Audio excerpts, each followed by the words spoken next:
It was a crisp October evening in Austin, the kind where the Texas heat finally relents, leaving a pleasant chill in the air.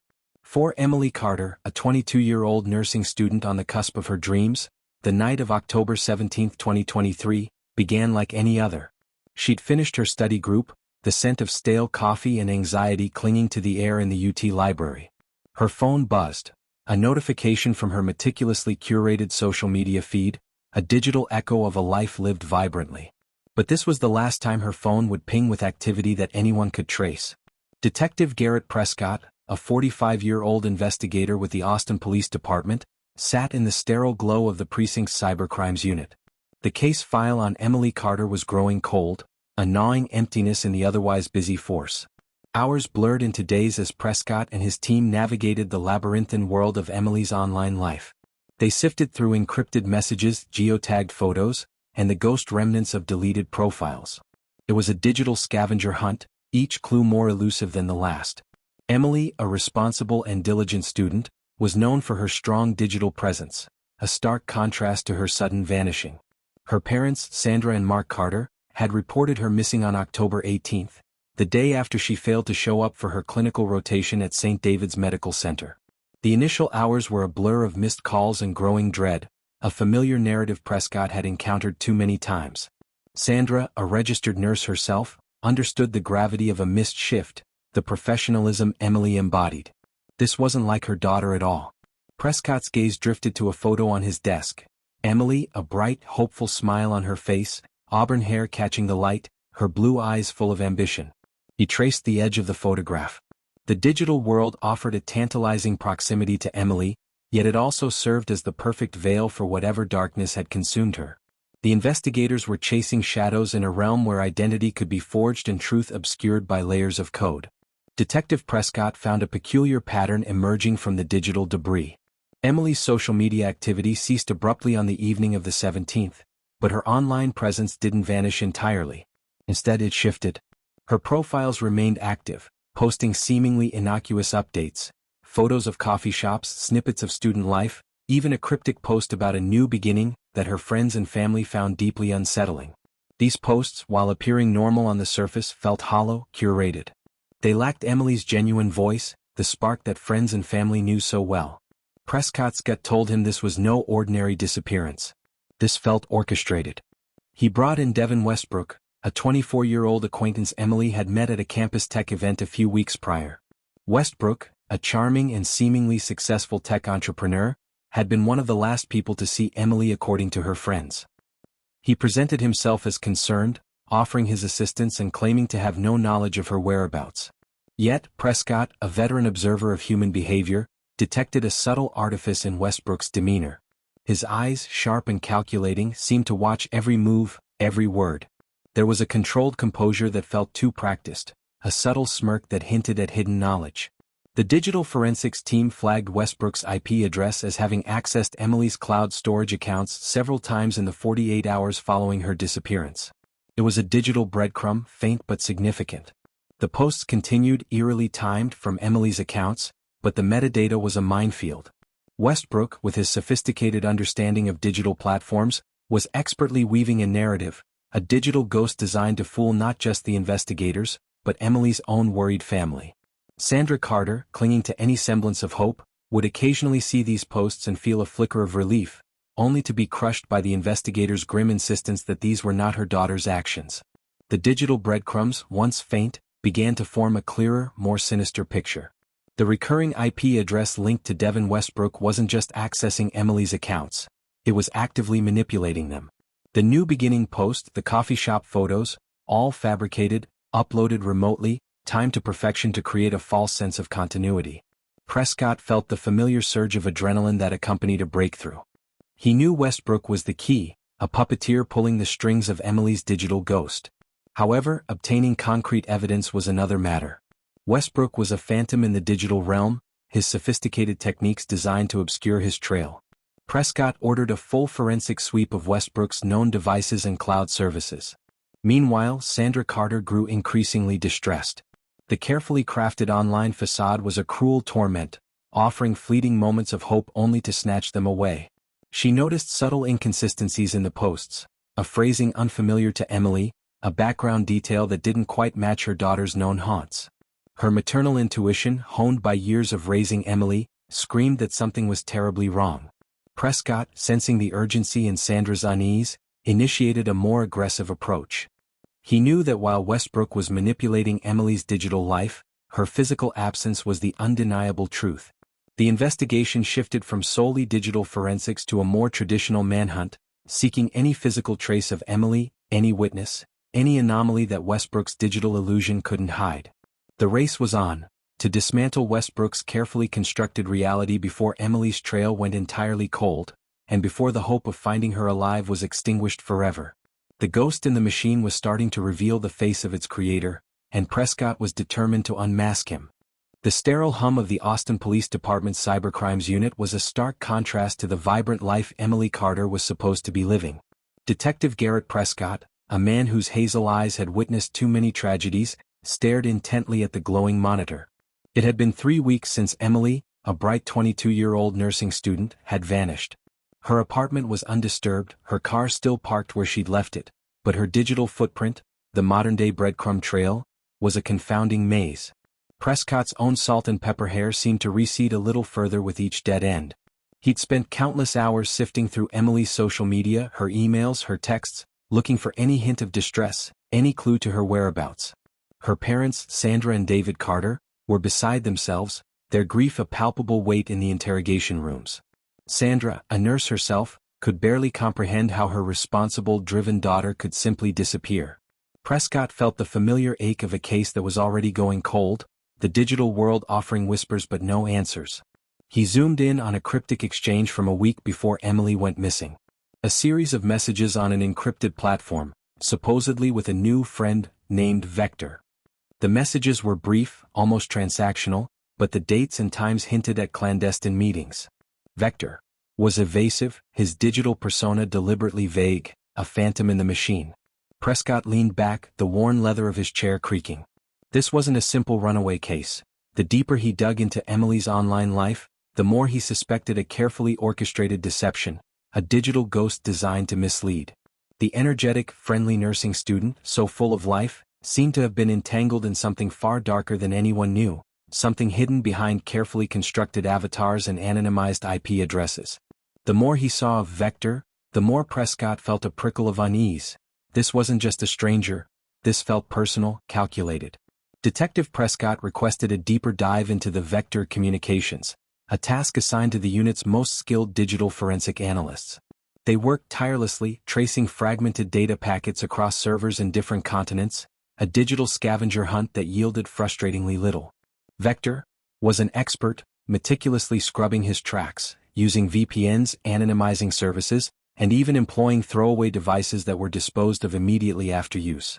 What little they could piece together suggested someone with significant technical knowledge and a clear intent to remain invisible.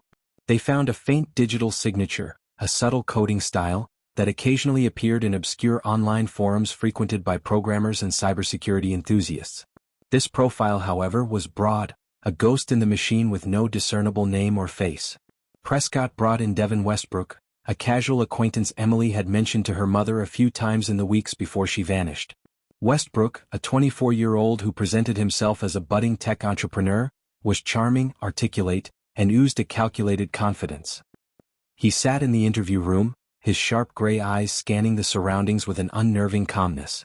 He claimed to have met Emily through a mutual friend, exchanging pleasantries, maybe a few online messages, but insisted he knew nothing about her disappearance. He spoke of his own tech ventures, projecting an image of success and forward momentum.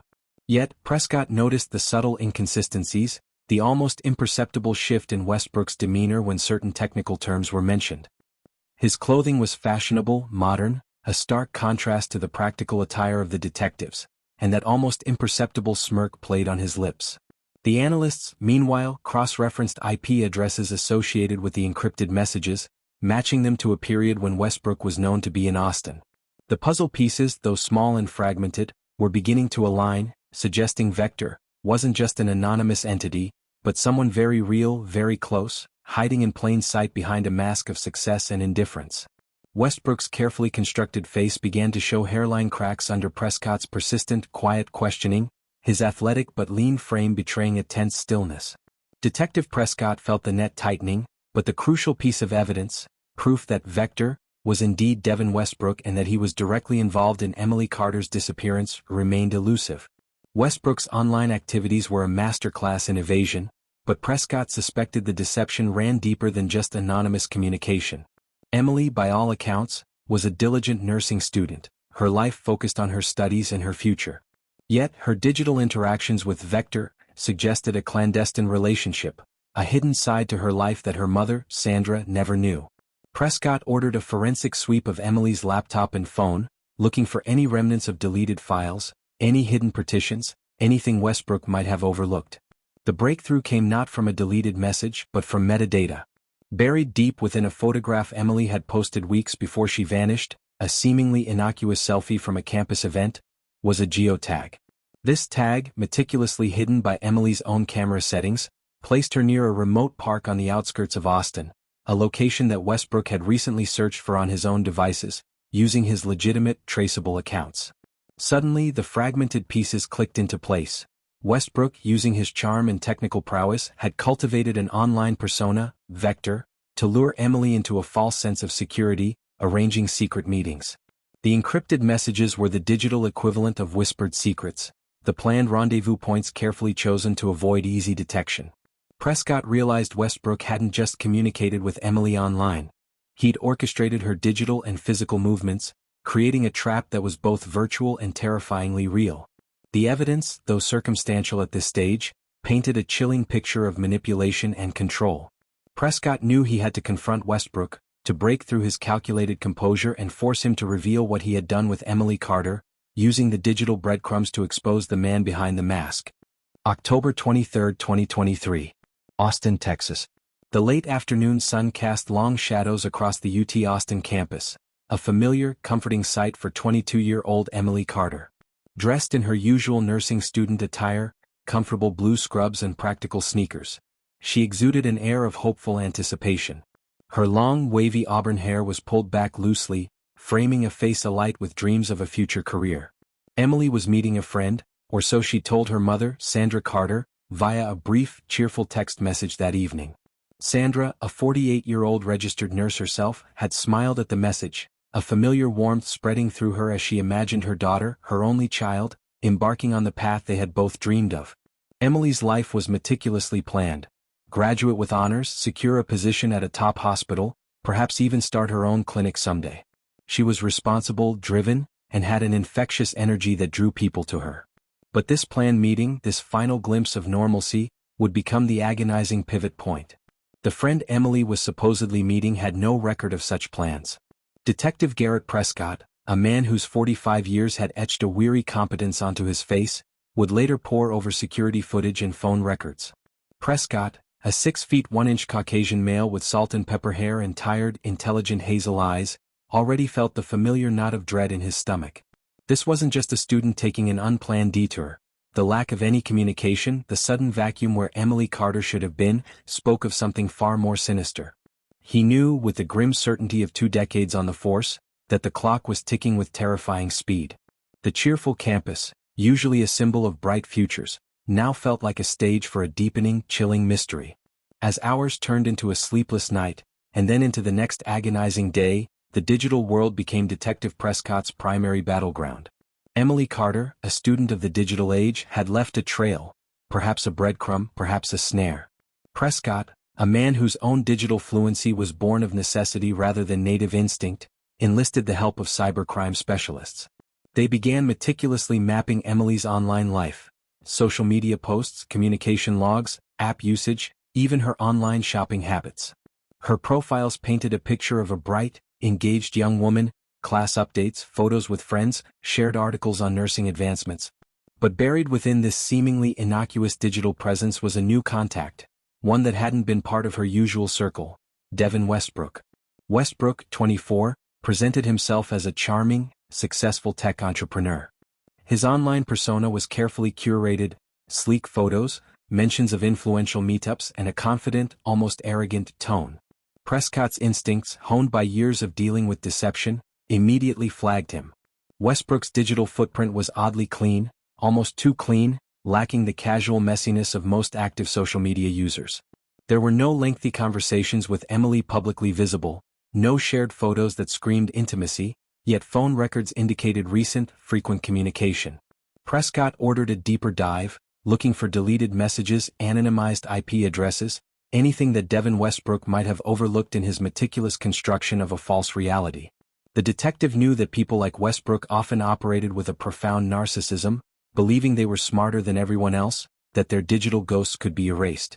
But Prescott was a hunter, and he understood that every action, no matter how digitally masked, leaves an imprint.